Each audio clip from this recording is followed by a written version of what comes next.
Tuhan yang kuasa menyembuhkan hidup kita dan tegakkan saat kita terjatuh. Amin. Dan jemaat Tuhan, kita bangkit berdiri untuk memuji Tuhan. Haleluya.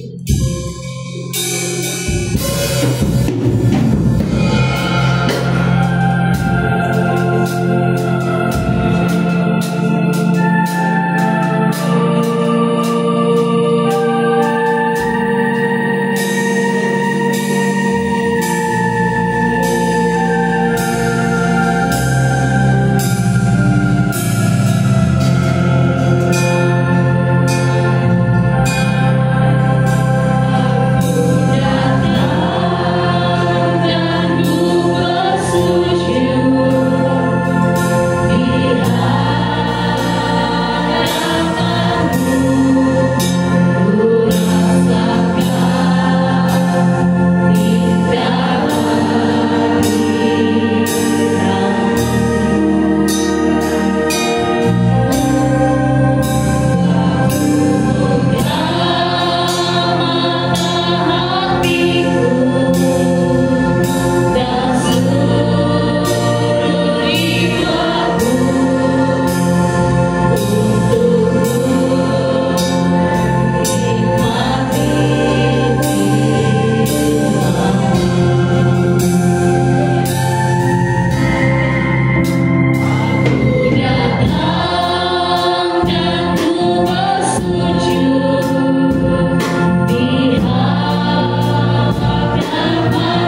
kami.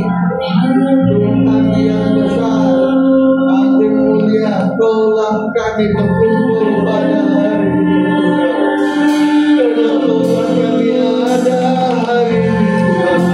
Kami datang merendahkan diri di balik Bapa, memohon belas kasihan-Mu.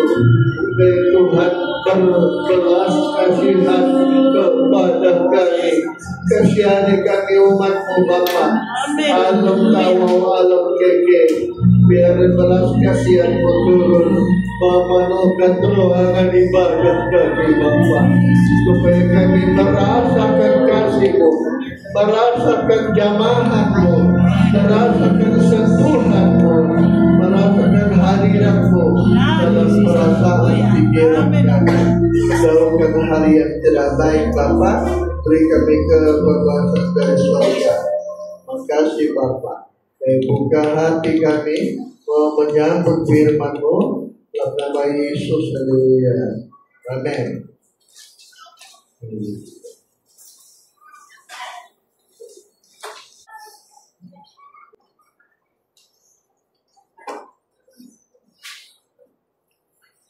Kita harus menjadi bait Allah, tempat Allah berdiam diri, tempat Allah bertemu dengan manusia. Allah mau tinggal di sini, dan mudah saja Dia berkomunikasi dengan manusia, karena kita sudah menjadi bait Allah. Allah bersama kita, berkomunikasi kepada kita kalau kita ini adalah bait Allah.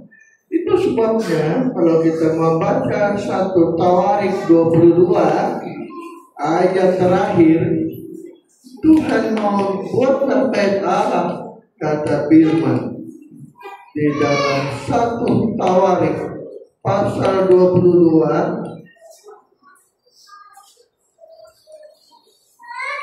ayat 19. Maka sekarang arahkanlah hati dan jiwa kita untuk mencari Tuhan Allahmu. Iya. Mulailah mendirikan tempat kudus Tuhan Allah. Nah, inilah perintah Tuhan, menyuruh mereka mulai membangun bait Allah. Tapi duluan kata arahkan hati, arahkan jiwa. Dalam jiwa kita ada pikiran, perasaan. Hati kita ini kosong. Selalu timbul di hati kita keinginan, kemauan. Itu lahir dari perasaan, pikiran kita. Ayat ini menyuruh pikiran, perasaan kita arahkan kepada Tuhan. Sesudah itu mulailah buat Allah, mulailah kamu buat rumah Allah. Dari ayat ini duluan pikiran, perasaan kita diarahkan kepada Tuhan, baru Allah berseru, mulailah kamu buat rumah Allah. Agak lucu itu ayat ini ya. Haleluya. Jadi rupa-rupanya bait Allah itu adalah pikiran, perasaan kita mencari Tuhan, diarahkan kepada Tuhan, barulah kita menjadi bait Allah. Haleluya. Pikiran, perasaan kita diarahkan kepada Tuhan, barulah inilah membangun bait Allah. Bait Allah itu diri kita ini, bukan bangunan ini. Sebab Allah datang mengangkat bait Allah hidup kita ini. Arahkan jiwamu mencari Tuhan Allahmu. Mulailah buat bait Allah. Rupa-rupanya bait Allah itu adalah hidup kita ini. Pikiran, perasaan kita mencari Tuhan. Pikiran, perasaan kita memikirkan Tuhan. Mulailah kamu buat bait Allah, kata firman. Kata lain, jiwa kita, perasaan kita, pikiran kita mencari Allah. Inilah cara menjadi bait Allah. Haleluya. cara kita menjadi bait Allah. Haleluya. Kalau kita bait Allah, maka kita ada Tuhan bertakhta di sini. Ada Tuhan berdiam diri. Siapa? Roh Kudus. Roh Kudus menurut 1 Korintus pasal 6 ayat 19.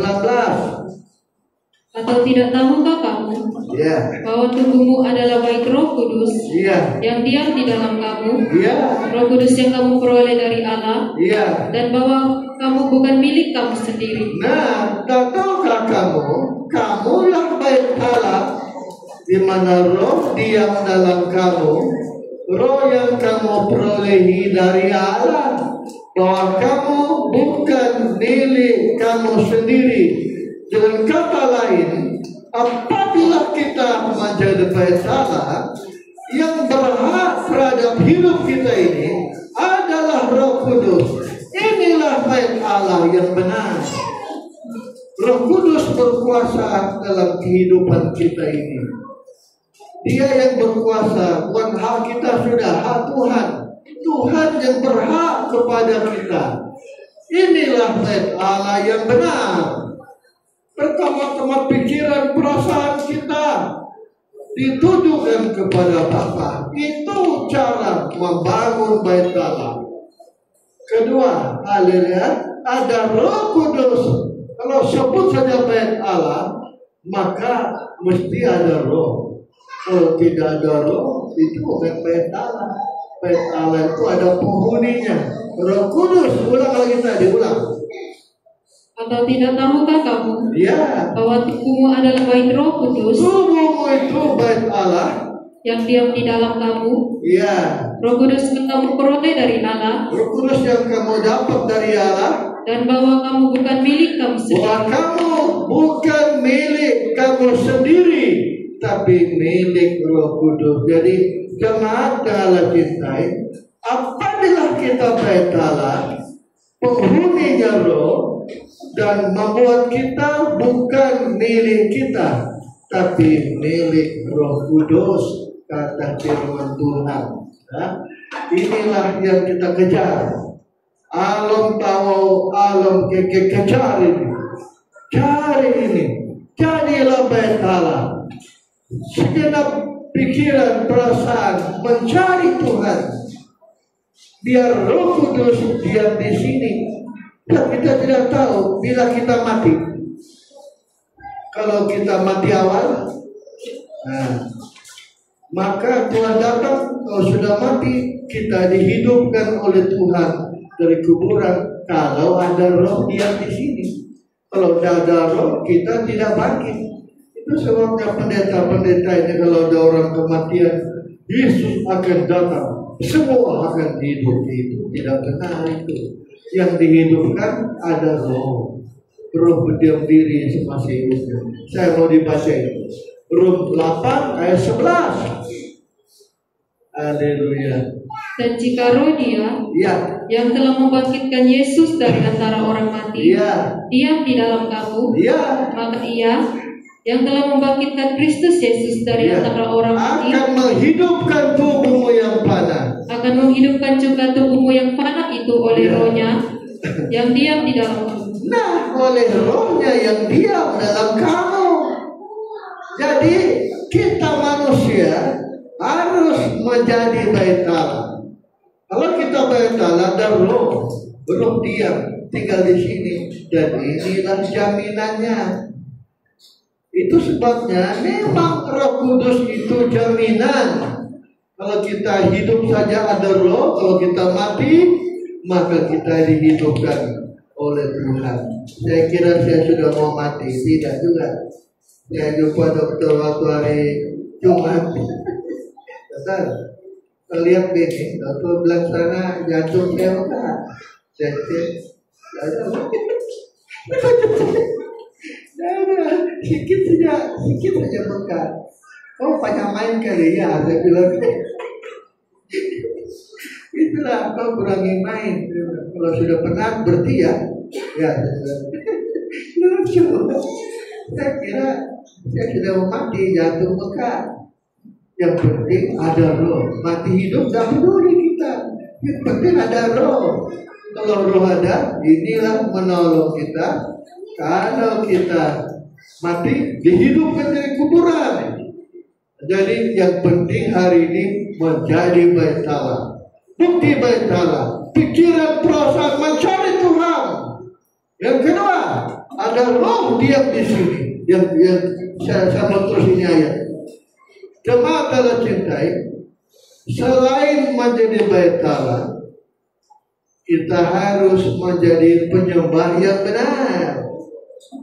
Sebab dua saja ini diukur Tuhan, bait Allah dan mezbah, penyembah yang benar. Menurut Wahyu 11. Saya mau terangkan ini. Haleluya. Wahyu 11 ayat 1. Kemudian diberikanlah kepadaku sebatang kudu, seperti tongkat pengukur rupanya, dengan kata-kata yang berikut, bangunlah, dan ukurlah bait suci Allah. Ukurlah, pertama-tama bait Allah akan dihitung. Namanya ukur, dikira, dihitung, masuk bilangan. Kalau kita bait Allah.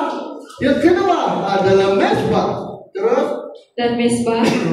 Dan mereka yang beribadah di dalamnya. Mezbah itu ada dua, pertobatan dan penyembahan. Jadi penyembahan itu sangat penting di hari ini. Perlunya kita menjadi penyembah yang benar. Perlunya kita selain menjadi bait Allah, kita harus menjadi penyembah yang benar. Macam mana cara kita menjadi penyembah yang benar? Yohanes 4:23 betul aja dulu. Tetapi saatnya akan datang. Dan sudah tiba sekarang. Bahwa penyembah-penyembah benar akan menyembah Bapa dalam roh dan kebenaran. Sebab Bapa menghendaki penyembah-penyembah demikian. Allah menghendaki penyembah yang begini. Sudah tiba saatnya penyembah yang benar. Berarti ada penyembah yang tidak benar. Menurut ini ayat ini tidak sembarang. Penyembah yang benar berarti ada penyembah yang tidak benar, yang menyembah roh yang tidak dalam kebenaran. Allah mencari, Allah menghendaki, Allah mau kita penyembah yang benar. Haleluya. Inilah yang kita kejar, menjadi penyembah yang benar. Bagaimana cara kita? Makanya Allah tahu menekankan selalu untuk pujian penyembahan 1 lagu cukup, tak perlu 2 lagu, 3 lagu tak perlu. Sebab menyembah itu bukan lagu dia. Lagu itu mengiring kita, menghantar kita kepada penyembahan. Penyembahannya tidak ada lagu sudah, tidak ada pujian, kita masih haleluya, itu penyembahan yang benar. Tapi mesti ada kebenarannya, kebenaran. Inilah yang kita cari, menjadi bait Allah. Kedua, penyembah yang benar. Mestilah menyembah Bapa dalam roh dan kebenaran. Ini ayat dulu lama saya cari. Ada pendeta datang sini bulan 7 tahun lalu, datang sini.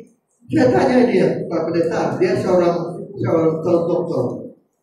Haleluya. Saya tanya dia, apa itu menyembah roh dan kebenaran? Dia kasih tahu lah. Dia kasih tahu, memang cak, tapi belum yakin. Itu adalah Galatia 2 ayat 5:22. Inilah kebenaran. Galatia pasal 5:22. Tetapi buah roh dalam kasih. Kita menyembah kepada Tuhan disertai, diikuti oleh kasih kepada Tuhan dan sesama kita manusia. Sukacita. Ada sukacita, ada roh. Kita happy, senang aja. Kita menyanyi saja. pimpin pujian, nyanyi saja. Nanti jemaat ikut saja itu. Ada sukacita. Waktu kita kemah tanggal 1, saya senang saya memuji Tuhan. Walaupun hilang saya punya penat, biasanya saya tidak mampu menyanyi sampai 3 lagu. Tapi waktu itu saya boleh juga 3 lagu. Ya, orang senang itu pujian. Jadi inilah sukacita roh. Inilah kebenaran. 3. Damai sejahtera. Damai sejahtera, damai dengan Tuhan dan sesama kita manusia. Tidak ada orang kita benci, tidak ada yang kita dendam, tidak ada orang kita iri, tidak ada kita dengki. Mulut kita tidak melukai siapapun, mulut kita tidak mendukakan siapapun. Hidup damai, damai kita tidak ada cacat dengan siapapun. Inilah kebenaran Tuhan. Haleluya. Terus kesabaran. Sabar, oke sabar. Itu 3 ya. Karena saya melari kepada penyembahan. Kembali kita membaca Wahyu 11 ayat 1.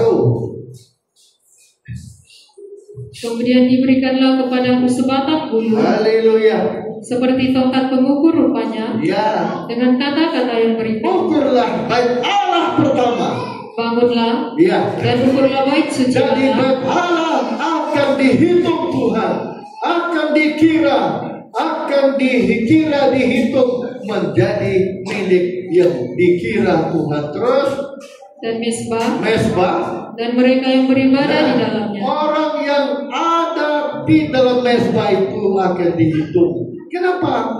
Ini menyelamatkan kita. Kenapa? Sebab ayat yang kedua. Terus tetapi kecualikan pelataran bait suci. Kecualikan pelataran bait suci yang di sebelah luar. Janganlah engkau mengukurnya. Dapat dihitung itu. Karena ia telah diberikan kepada bangsa-bangsa lain. Haleluya. Dan mereka akan menginjak-injak kota suci. Injak kota suci. 42 bulan lamanya. 42 bulan. Semua lihat sini. Ukurlah bait Allah dan mesbah dan orang yang ada di dalam mesbah itu, kata firman. Kecualikan yang sini itu dapat diukur. Yang sudah dibaptis, sudah bertobat, yang sudah bertobat, Kristen tapi tidak bertobat. Nah ini dapat ya ini nanti diserahkan kepada bangsa-bangsa asing, diinjak 42 bulan lamanya, kata firman. Jadi kita harus menikah, menginjak bait Allah dan mesbah. Kita harus ada di ruangan suci, mesbah. Sebab kamu tahu ya, ini dulu pecah ini waktu Yesus mati. Tabernakel ini akan terbuka sendiri. Oleh apa? Bagaimana terbukanya pintu tirai ini? Asap di sini kuat, dia akan menolak pintu tirai. Tirai terbuka, nampak peti perjanjian. Asap doa kita membuatkan pintu tirai terbuka, kelihatan peti perjanjian. Sebabnya jadilah penyembah yang benar, menyembah penuh kasih, mengasihi Tuhan sesama kita manusia. Tidak ada musuh kita, musuh pun kita bantu doa. Inilah penyembahan, ada kebenaran. Kenapa kita bisa begitu? Terus baca. Wah, ini cerita bagus. Haleluya. Dan aku akan memberi tugas. Apa dia? Ayat 3. Ya, terima kasih. Jauh sedikit mulut untuk mikrofon. Jalan. Dan aku akan memberi tugas kepada 2 saksiku. Supaya mereka berbuat sambil berkabung. 1260 hari lamanya. Terus mereka adalah kedua pohon zaitun dan kedua kaki tian yang berdiri di hadapan Tuhan semesta alam. Terus dan jika ada orang yang hendak menyakiti 2 saksiku itu, keluarlah api dari mulut mereka. Haleluya. Menghanguskan semua musuh mereka. Iya. Dan jikalau ada orang yang hendak menyakiti mereka, maka orang itu harus mati secara ini. Ya, ini perang. Kebetulan perang hari ini Israel dengan Iran. Saya kaji tadi, ini Iran dari mana? Rupanya bangsa Persia, bangsa Babilonia yang membuat menawan Israel. Datanglah 5 orang, Sadrak, Mesak, dan Abednego. Itu di Iran dulu.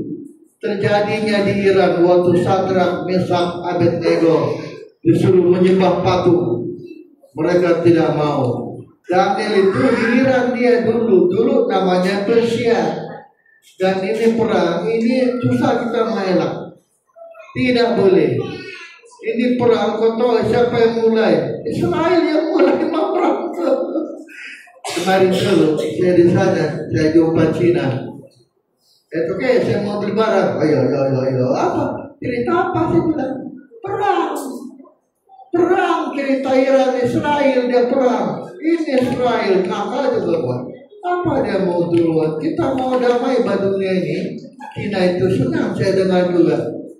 Ini yang mereka datang lagi taiko, mau kuasai dunia. Mereka mana mau tinggal? Nah, sehingga kata Benjamin Netanyahu, kita akan serang negara Asia lain. Dia sebut Indonesia, terkejut saya. Ayo, Malaysia nasib dia sebut, Indonesia dia sebut. Akibatnya Prabowo bilang kita akan lawan. Kita lawan. Tapi tadi dengar lagi cara baru. Tidak, kata Prabowo. Israel itu kawan kita, termasuklah dari Asia Barat. 14 negara mau membantu Iran, semuanya mundur. Waktu dia dengar, mereka semuanya mundur, termasuk Indonesia. Itu sebabnya ini perang kita tidak boleh elak, tidak boleh. Bahkan nanti kalau saya izin Tuhan, ini perang memuncak. Puncaknya di mana? Datang Elia dan Musa, 2 puncak itu tadi. Datanglah Musa sama Elia membantu Israel.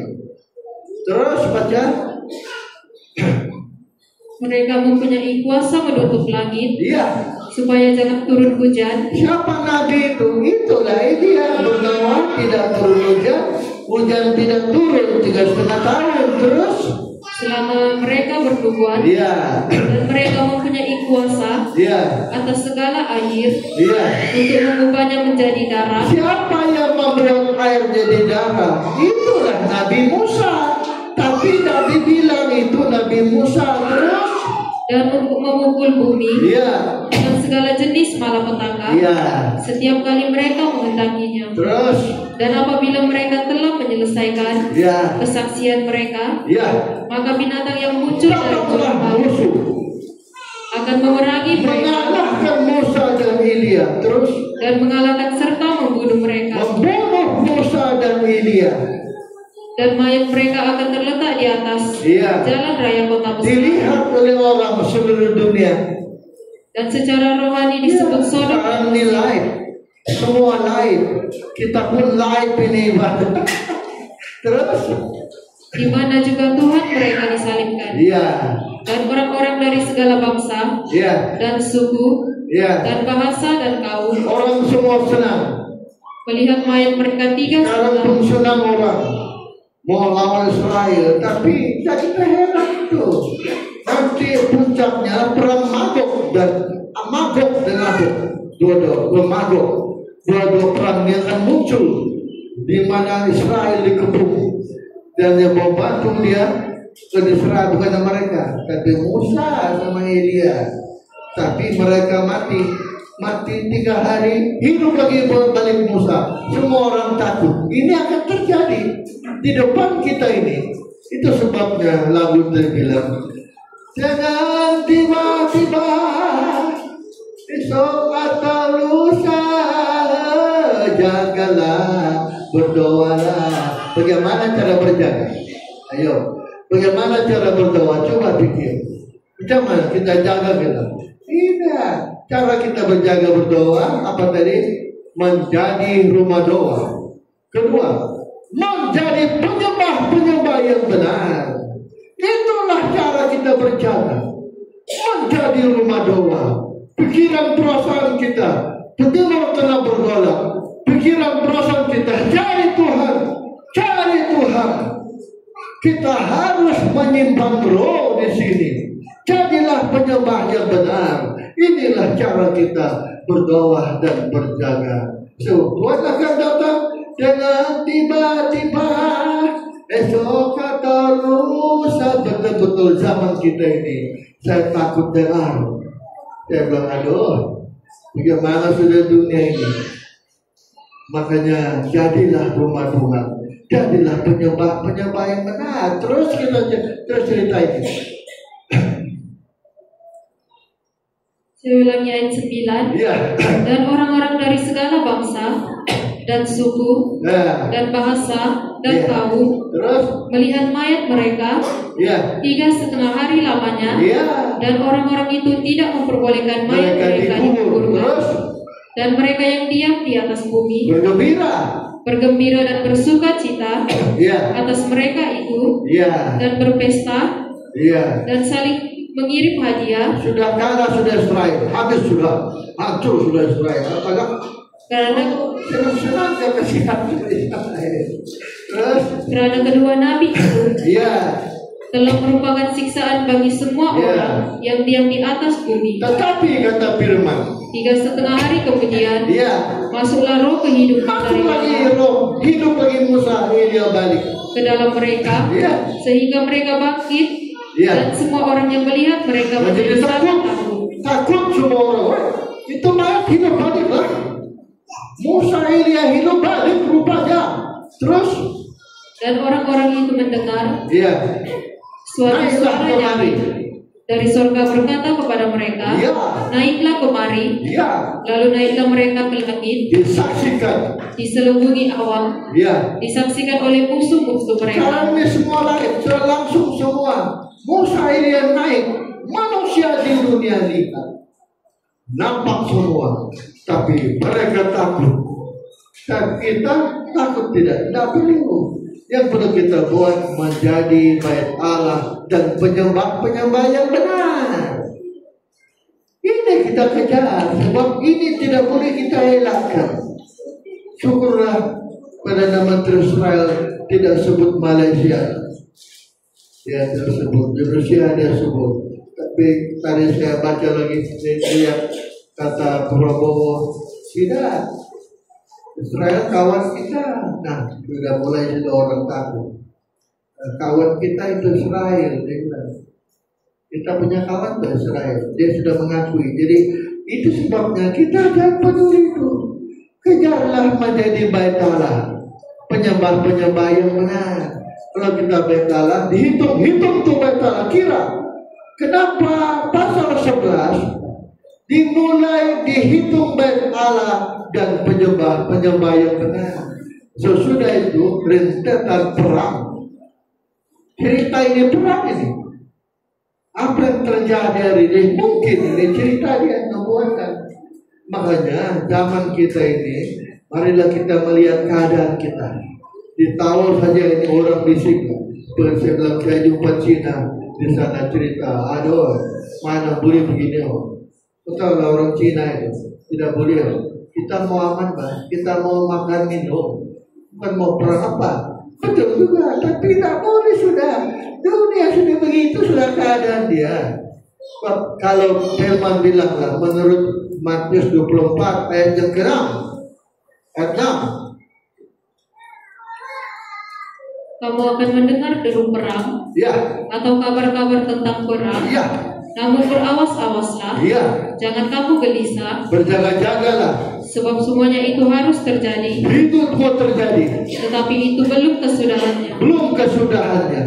Sebab bangsa akan bangkit melawan bangsa. Bayangkan, dan bangsa melawan bangsa, dan kerajaan melawan kerajaan. Akan ada kelaparan, dan gempa bumi di berbagai tempat. Akan tetapi itu baru permulaan. semuanya itu barulah permulaan. Kata firman, itu sebabnya kita harus menjadi bait Allah dan penyembah-penyembah yang benar. Di zaman kita ini apa yang penting? Buah roh pertama, kasih, terus firman Tuhan. Oleh kerana Pada waktu itu ayatnya oleh kerana ayat berapa? 10 ayat 10 juga. dan banyak orang akan murtad, Iya. dan mereka akan saling menyerahkan Iya. dan saling membenci. Terus? Banyak nabi palsu akan muncul Iya. dan menyesatkan banyak orang. Iya. Dan karena makin bertambahnya kedurhakaan, Durhaka bertambah-tambah. maka kasih kebanyakan orang Kasih akan menjadi orang dingin. akan dingin hari ini. Terus Tetapi orang yang siapa bertahan yang bertahan? sampai pada kesudahannya, Apa yang bertahan? Kasih. Buah roh pertama, kebenaran, roh dan kebenaran. Kasihlah buah roh pertama. Inilah yang harus kita buat, menjadi bait Allah dan penyembah-penyembah yang benar. Kalau kita beribadah tanpa kasih, kita penyembah yang tidak benar. Kalau kita beribadah tidak ada damai, tidak ada sukacita. Gereja hari ini tidak ada sukacita, tidak ada damai. Aduh, susahnya, dosa betul-betul. Tidak ada sukacita, jangan kita hilang. Sukacita dikejar. Kita belajar sukacita. Nyanyilah. Nyanyikan, nyanyi yang betul, yang sungguh-sungguh kepada Tuhan. Bukan nyanyi supaya Tuhan senang. Sukacita dari mana? Ayo, dari nyanyikan. Bukan. Kalau sudah Tuhan merasa dia dimuliakan, turunlah Tuhan. Hadirat Allah membuat kita sukacita yang benar. Inilah yang benar. Kasih. Siapa yang bertahan kasih? Buah roh pertama adalah kasih. Balik bait Allah dan penyembah-penyembah yang benar saja yang dapat menolong kita. Lain tidak ada cara. Hanya itu saja. Zaman kita ini, gelora dunia tidak boleh kita elakkan. Tidak dapat. Zaman kita, sudah kita betul-betul kena di zaman terakhir. Yang kita kejar menjadi bait Allah. Yang kedua, menjadi penyembah-penyembah yang benar. Haleluya. Menjadi bait Allah dan penyembah-penyembah yang benar. Haleluya. Ini hanya dua ini. Kiranya hari ini Tuhan tolong kita menjadi bait Allah dan penyembah-penyembah yang benar. Semua kita berdiri.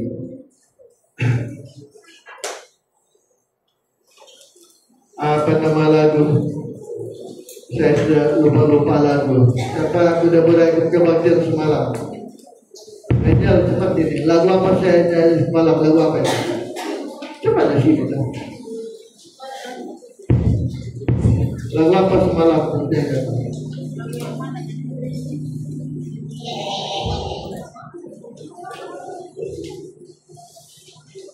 Dia pun. Ini orang tua lupa.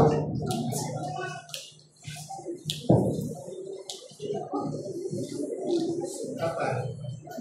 Ada lagu bilang, aku tanpa Yesus di sisiku. Apa nama lagu ini? Ayo main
ini Bapa, berkat mereka.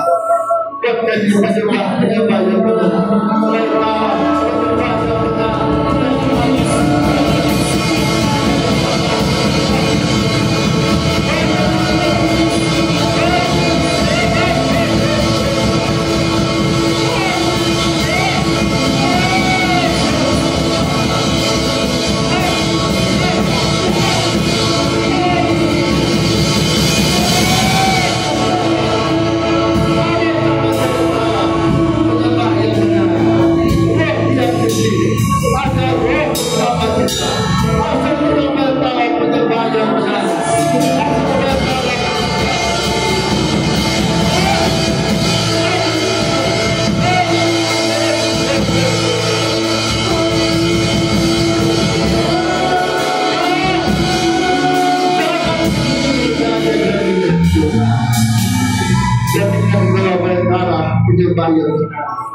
jangan kami menakutkan, perang di mana-mana. Kami tidak dapat bela kecuali berdarah dan kebenaran.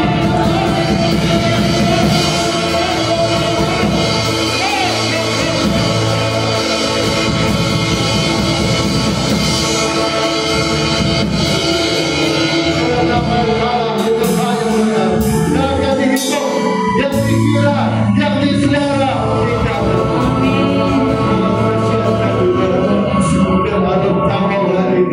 alam kece, bagi kebaikan dan penyamaran.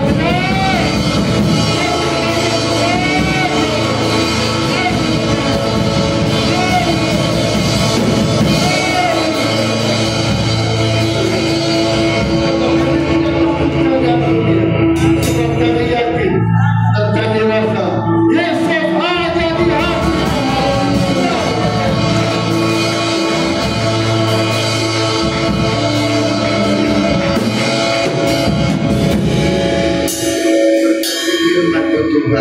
Hidupkan sabda itu supaya jemaat malam tawalam keke menjadi betara.